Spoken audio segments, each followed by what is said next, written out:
Ako urong dito, and I said I would stake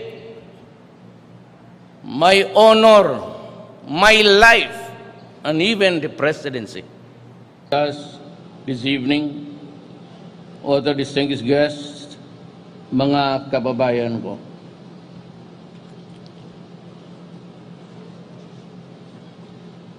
I don't know if you'd be satisfied with the one page. Ito lang po. Ang layo-layo ng pinanggalingan ko, tapos ito lang. First of all, I'd just like to magano muna ako ha.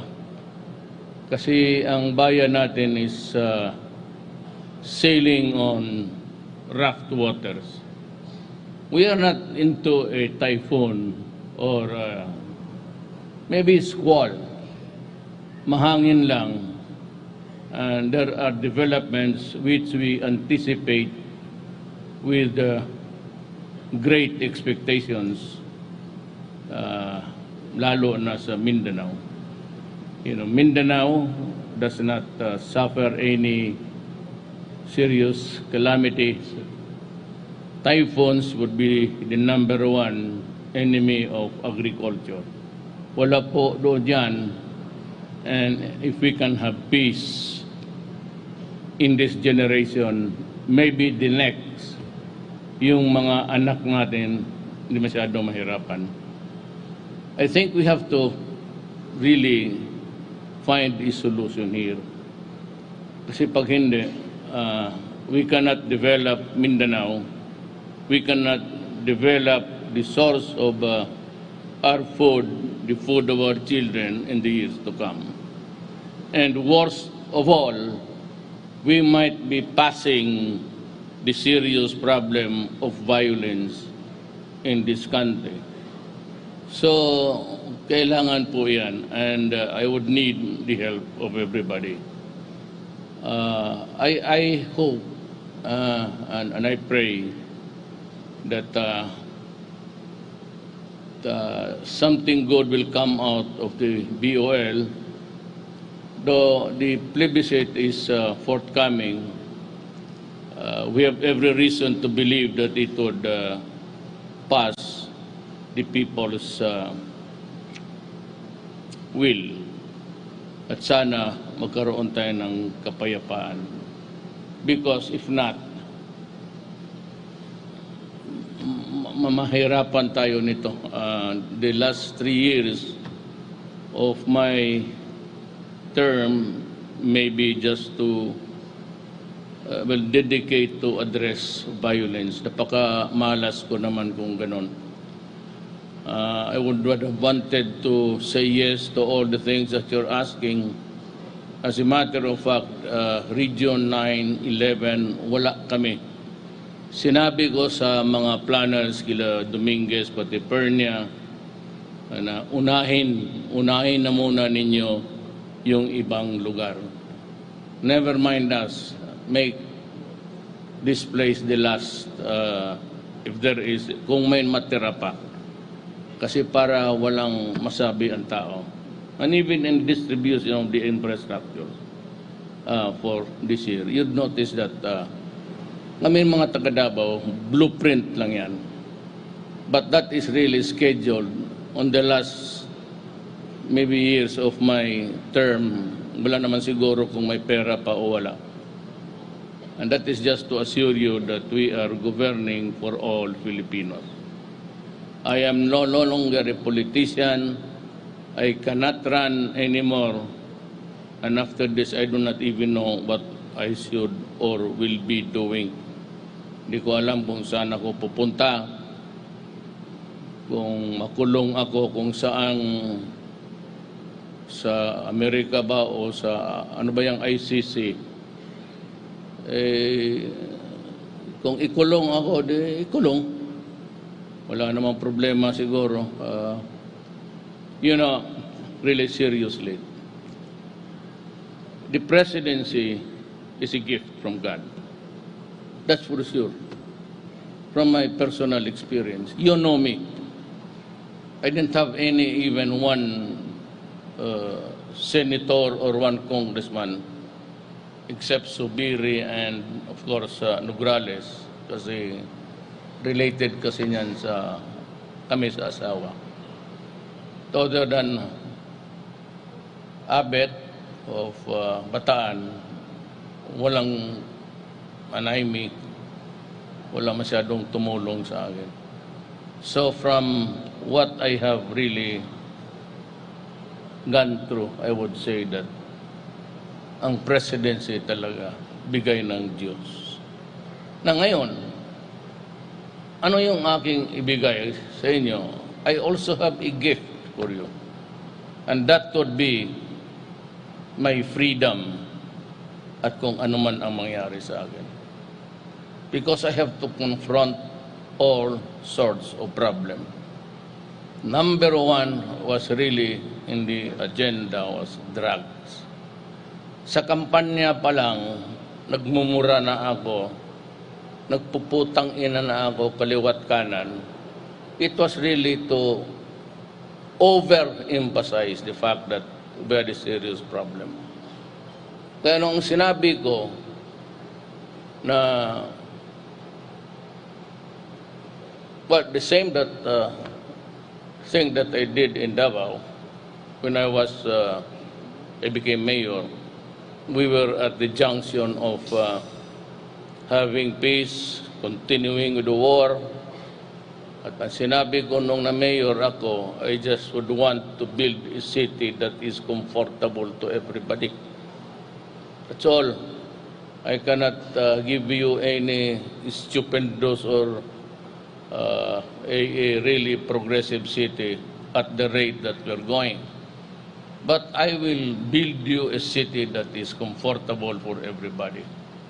And so I started to talk to the NPAs, then talk to the criminals.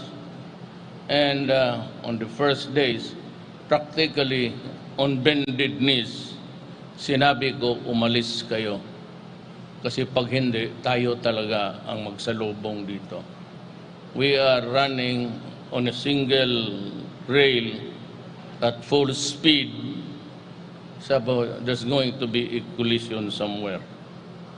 So, nung na mayor ako, yun ang sinabi ko. Do not destroy my city because I will kill you. Do not destroy my country. Talagang yayariin kita.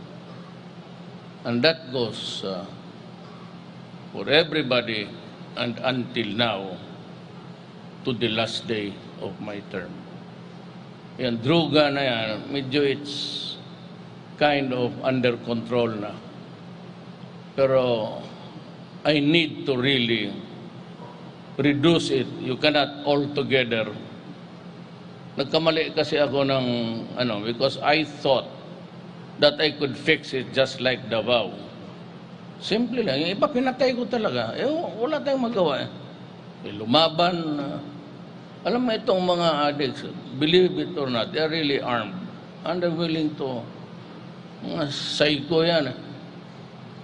So, yung iba, nung umalis, okay na. Yung mayo, yung naging worker ako for the national government, wala naman yung whereabouts Hindi ko naman alam. I didn't have access to the official records. But it was when I became president and I demanded, that's why I placed BATO there. Kasi para maasahan ko, ibigay mo sa akin lahat ang dapat kong malaman. Huwag mo akong lukuhin kasi ikaw, matagal ka na sa akin. Si BATO, ako ang ninong niyan. Second lieutenant, kakalabas ng PMA yan. I was a prosecutor then. Ginawa akong ninong. And he was with me all those years until I became president. And there was no one else that I could trust with my life. And maybe the presidency. And it's si BATO. So nung binuksan niya lahat, nalaman ko. Of course, there were certain generals involved. So, nalaman ko pati customs lahat na. So kung ganito, I could not really fulfill my promise to do away with drugs within 6 years. Impossible. It's going to be a continuing one. It's the bane of all countries right now. Pero I'm just warning for the remaining 3 years na yung malalaki at talagang tatamaan yun. And if you ask me kung mamamatay yan, mamamatay talaga yan. Nasabi ko na, wag dito sa amin. Pag big time ka, hindi kita papatawarin. Sa harapan ng human rights, well, slit your throat. Wala akong pakialam. Sabihin ko sa inyo, wag mong gawain yan sa bayan ko. Talagang yayariin kita. So I could not be more clear.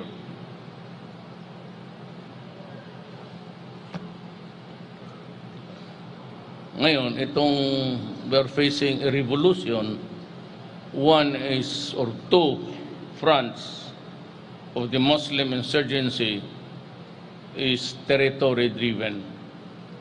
Ang MNLF pati MI, okay lang yan sila. They're after for their ancestral right. You know, I have to say this.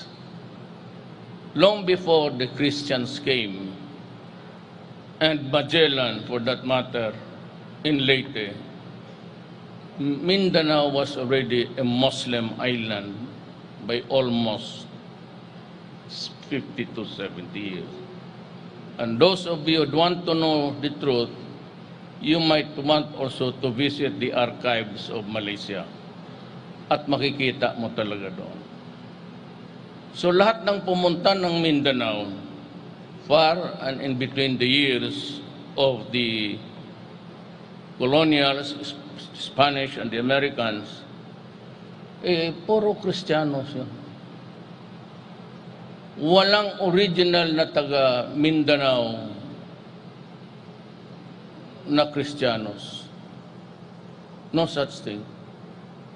At the time Magellan landed in Leyte, 1521, if I'm correct, if I remember right, ang Mindanao Muslim na.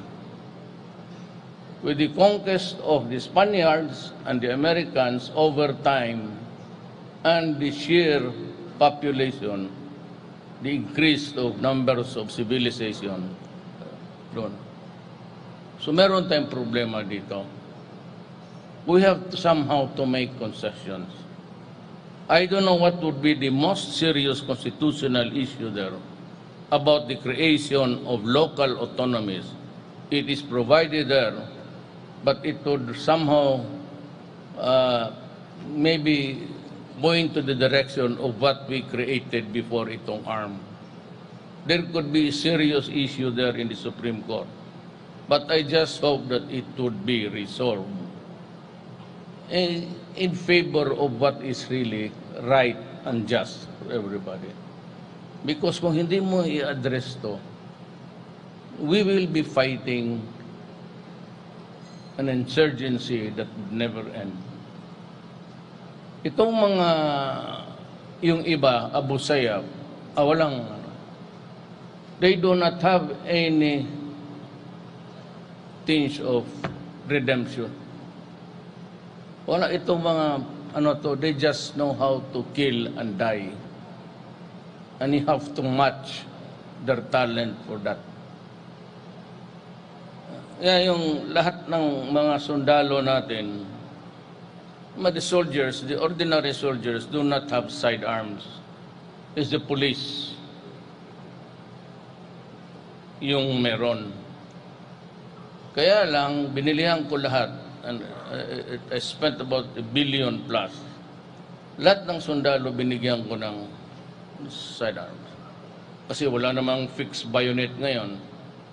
And I've been observing how the ruthlessness of the new enemy of humanity, itong mga ISIS.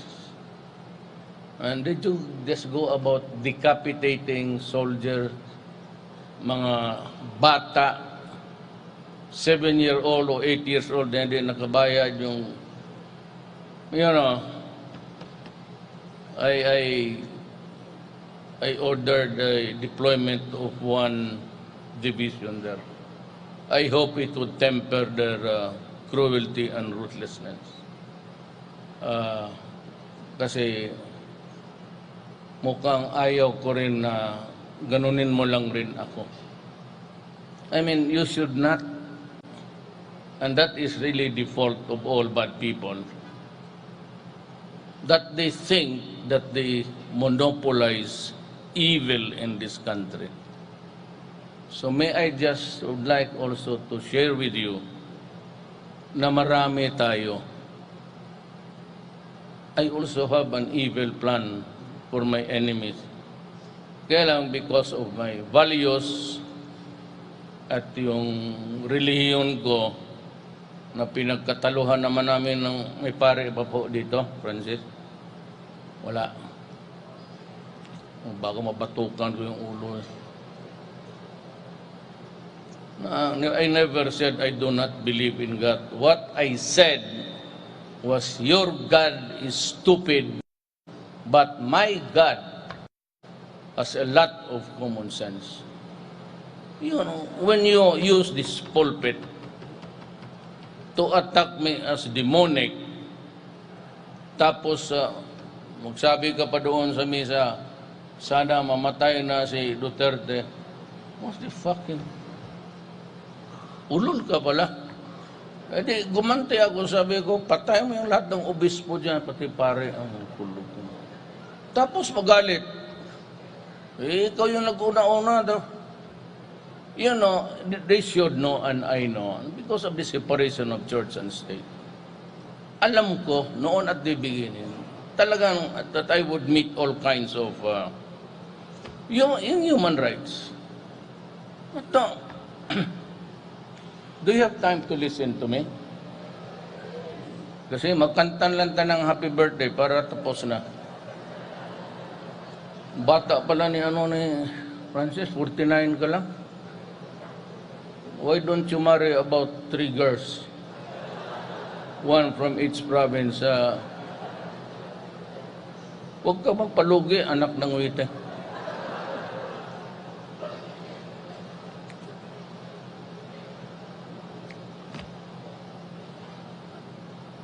Alam ko na, kaya lang, I have to do it my way. Kasi pag hindi, ganun talaga ang trabaho. Trabaho pa ganun. So, talagang may sacredness of life. But you know, ganito yan eh. You complain about one fucking cadaver there? Di mo ba alam ang druga? It has caused a lot of dysfunction for our society. Ang isang durugista, maghanap yan ng iba para suportahan yung bisyo niya. Pag nakita na ito ng isa, maghanap naman ito para and on. Alam mo sa ilang durugista, it can cause about sorrow and misery for another 200, 300 people. That's why dumating tayo ng 1 million, 4, 6. Sabi ni Santiago noon, 3. There was a dispute, and I said, okay, let's stick with BATO. Panahon ko na. Kita mo itong, alam mo kung may kalaban ka, lalo na kayo politiko, ang kapital ninyo, pera, pati droga. Magkuha ka lang ng isang droga sa isang pamilya na kalaban mo. Problema na yan. And that family becomes dysfunctional. Dalawang droga, that is totally not a family at all. If it is the breadwinner of the family, wala nang pagkain, pang tuition, pang lahat, binubugbog pa ang mga anak. That is the social dysfunction. Magpatay ang mga inosente, mag-rape, mga bata, infants. Tapos sabihin mo, putang ina, may isang patay dyan na let's say na. Ilan? Ilan sabi nila? 70? Make it 200. Now compare it to the lives of the 1,000,006 already contaminated. They are made slaves to a drug called shabu for life and become inutil. Ang karga na yan, putang ina sa ating... It's an added problem to society. More cost in health, more money to control crime, and the sorrow and agony. Not counting the 2 million Filipinos there.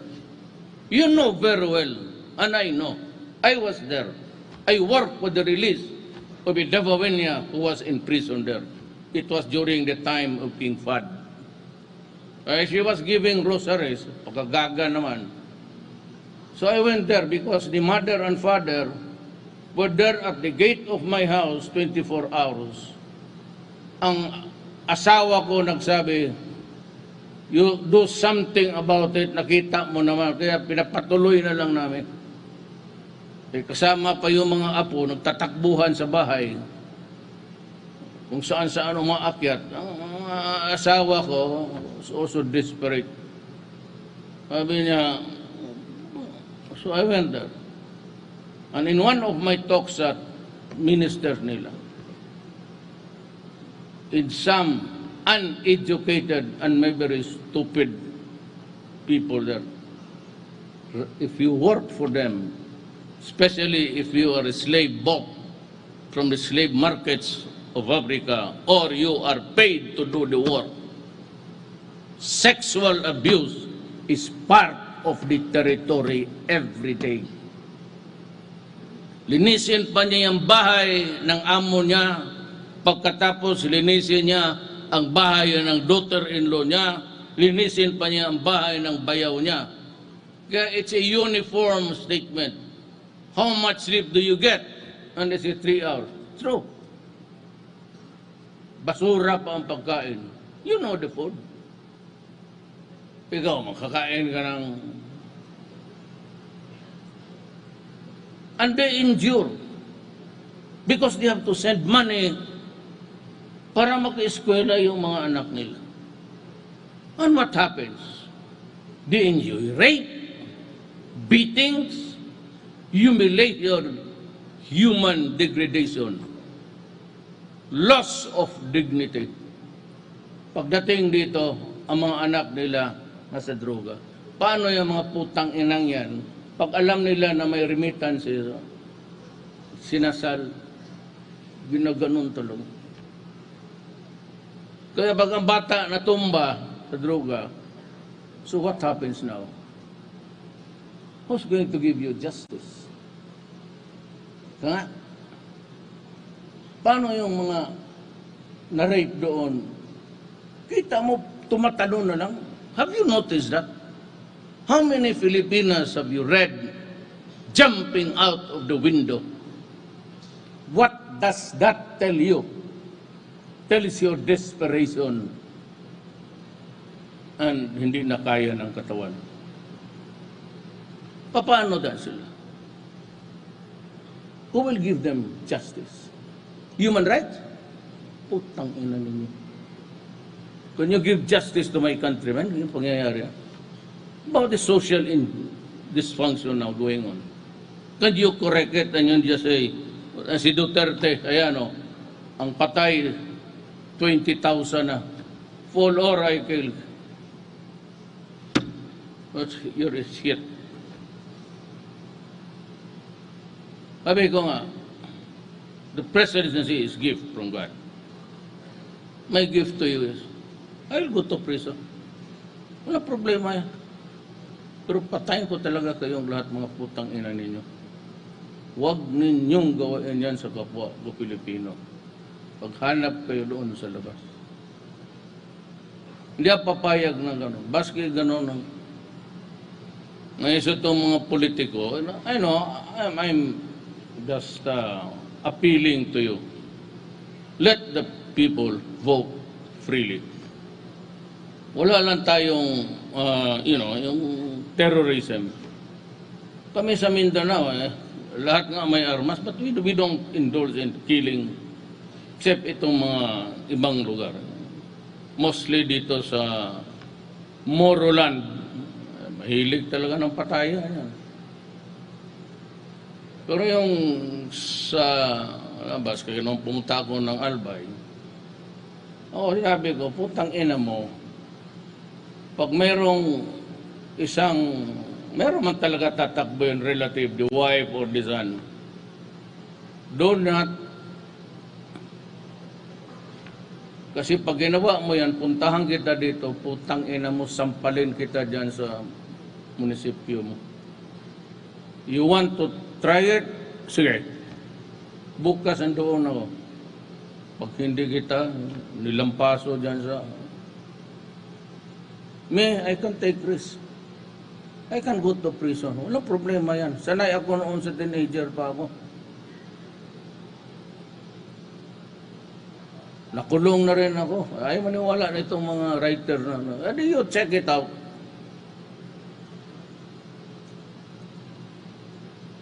Sanay na tayo sa kulungan. Yan ako, wag mo lang galawin ang Pilipino kasi may oath of office. It's a long one. But I'll give you 2 sentences of what it is all about. I promise to protect the people and preserve this nation, the Republic of the Philippines. You start to fuck with it, away tayo. So, ganun lang. If you want, kung kandidato ka, tagilid ka, huwag mong iterorismo, tawagin mo ako, kakampanyahan kita. Wala akong partido. Sabihin ko, pag hindi nanalo itong kandidato ko, patayin ko kayong lahat dito. Takutan na lang, pero huwag mong tutuhanan. Wala ko lang, talagang, ano lang ako, I'm just trying to comply with my sacred promise. Total ako, hindi naman nagdaya. I said I could not even until today divine or fathom bakit ako naging, pero ganito ang, you will remember me. I'm not an extraordinary man. I do not have the credentials. Hindi naman ako valedictorian. That is a very strange animal to me. Hanggang 75 lang ako. Pero may sometimes you won't believe it, but we have to be true to our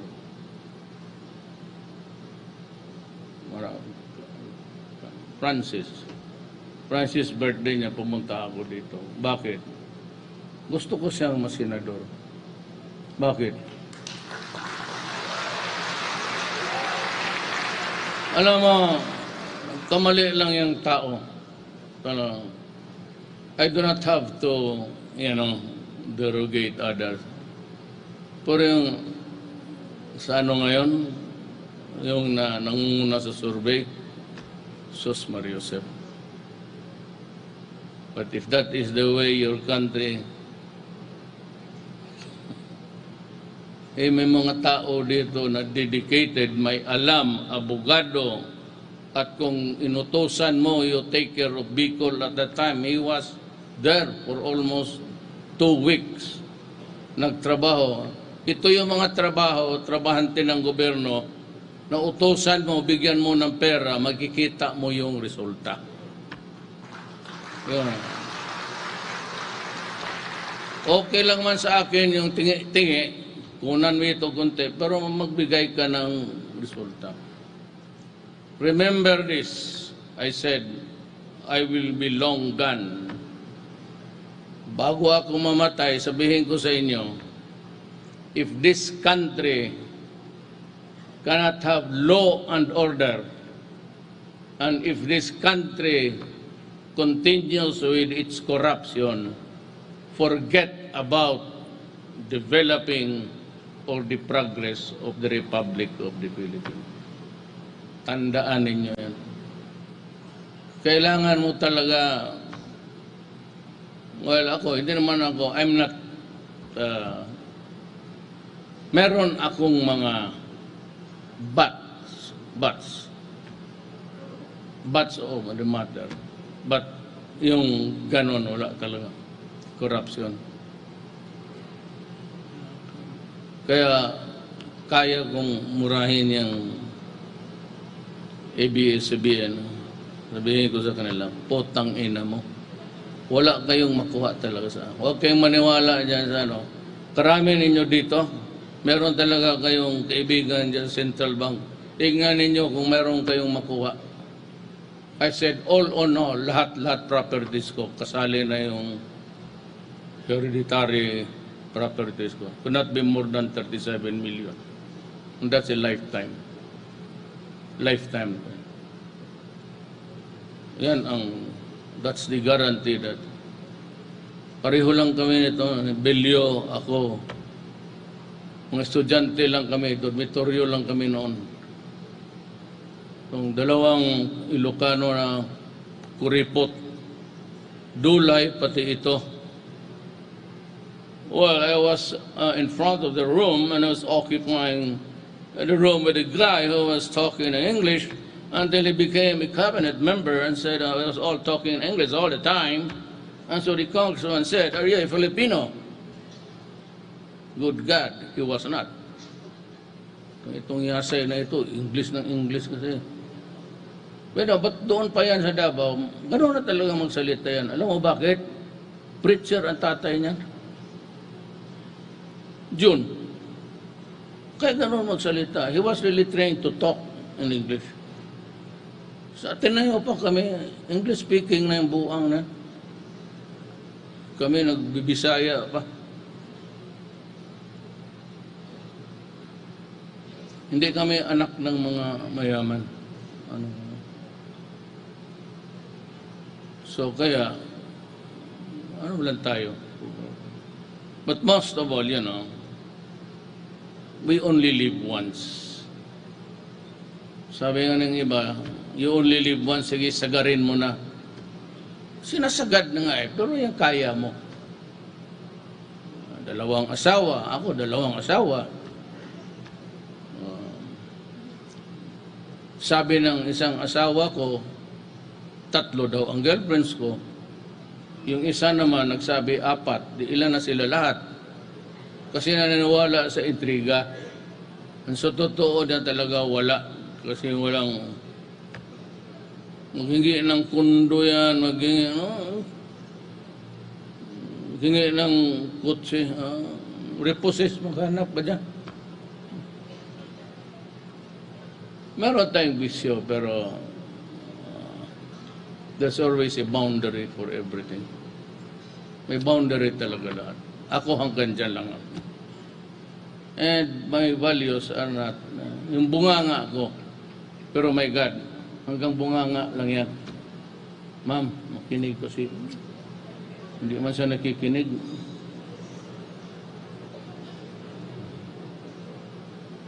Hanggang bunganga lang yan, hindi yan totoo. Saka naniniwala talaga ako sa Diyos, ma'am, hindi ko maniwala niya. No, God is your God in your own concept. Pagtingin mo ng God the Father, there is only one God. Karami mo pang... So I have the image of God.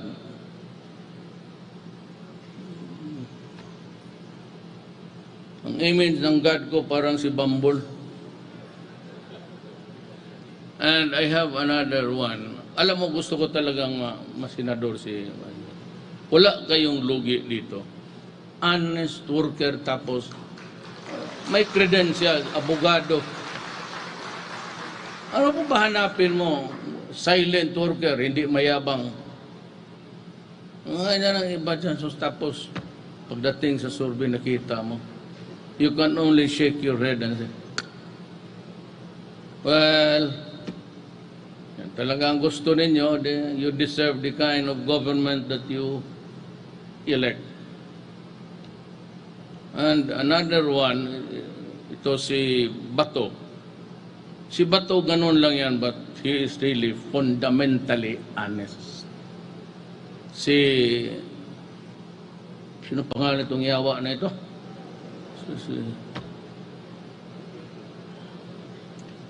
Kalimutan ko, matanda na ako. Ano talaga yan? Became my chief of police. He earned his spurs as a military man. 431st pa yan ng company. Mahusay talaga yan. Mahusay yan.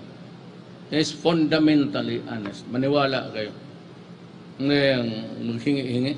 Sa Davao, wala talaga yan. It's not the voter, it's not the fad. And another one, itong si Bongo.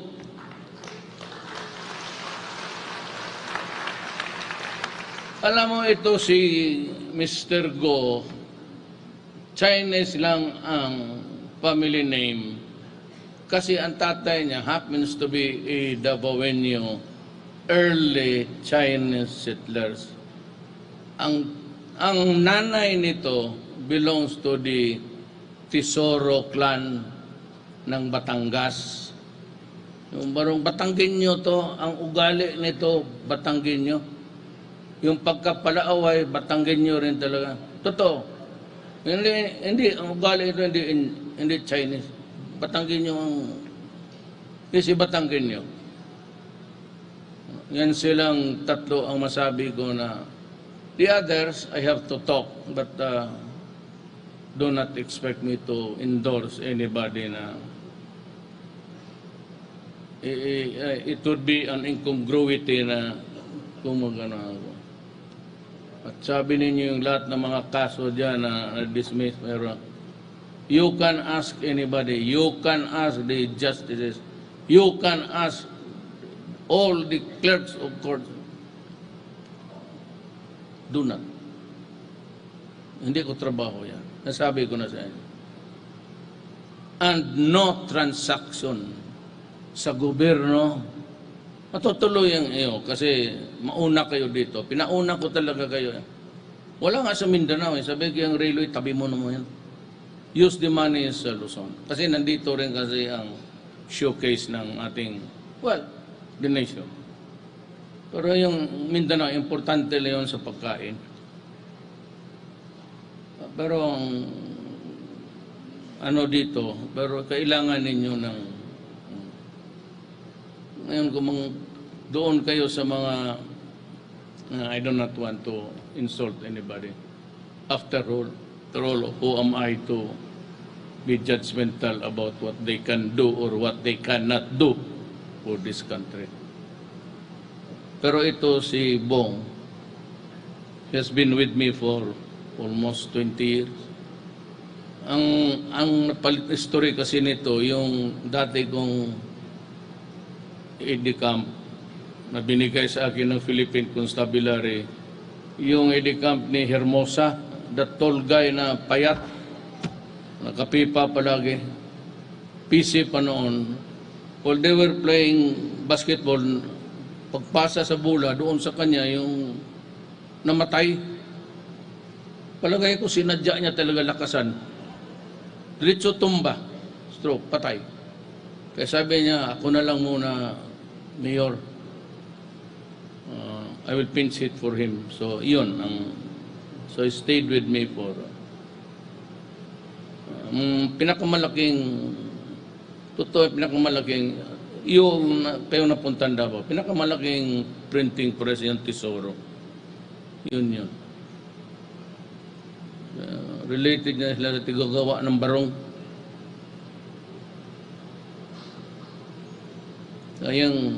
Yung barong mo, bot. Joke lang po. Sumasali ka na kay Birna. Yung design ng barong mo? Blue.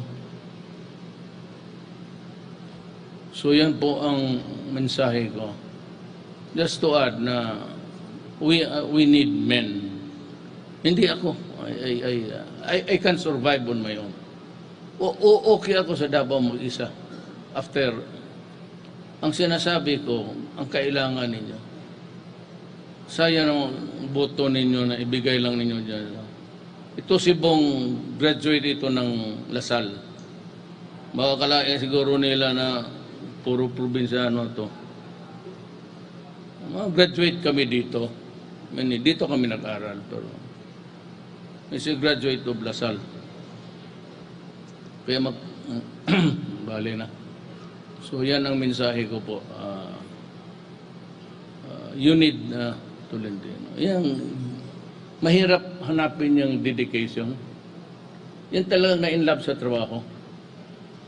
And during the Mayon problem, siya ang inutosan ko doon. Sabi ko na, just like the others, di ako mahilig ng committee.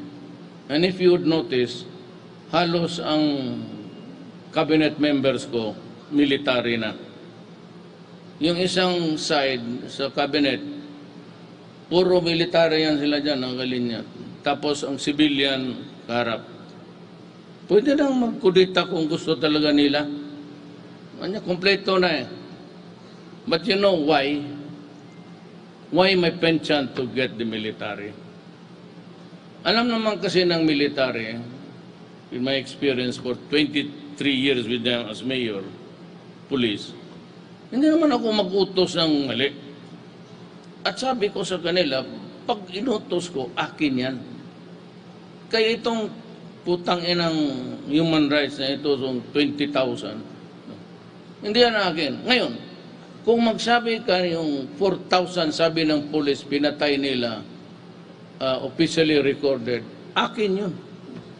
And I will go to prison for it. Sabi ko kasi sa police, military, magtrabaho lang kayo. And I will answer for everything. And I'm sticking by that commitment. Akin yan. Yan ang pagka sa Bisaya pa yung antak, yung hantog. Akin yung hantog. Pero huwag naman yung kung sino-sino na lang namatay dyan, ituro nila sa akin. Pero yung 4,000 na patay, you can file charges for all I care. And you can bring me to any tribunal you want. Pero wala akong ano dyan. Ginawa ko. Am I sorry for it? Of course not. Will I ever do it again in the remaining years? I will. Hanggang matapos lahat yan. O tapusin nila ako. Dalawa lang yan. Either you finish me off, or I finish you all. Ganon lang ang buhay. So again, I am endorsing to you, not because he's a friend, but of proven integrity. Kalala kami ni Francis sa motor. We saw with Bato. Si Bato, ganun lang yan. Pero I said, hindi sabihin mo very honest, but fundamentally honest si Bato. Pag sinabi mo may operation, ibigay mo yung pera, tapos sabihin, produce to me the result. Meron na. At magbibigay ng accounting yan, sir, binigay ko sa kaya ano. Ganon si Bato sa akin. He has been trained to do it that way.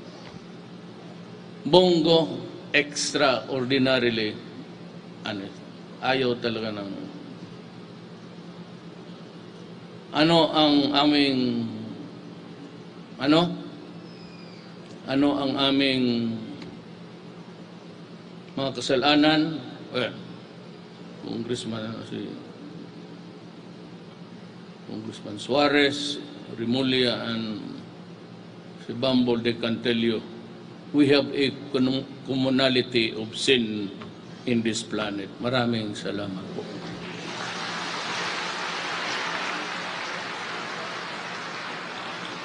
May we request that the President please return to the stage? for photo opportunities. Maraming salamat po.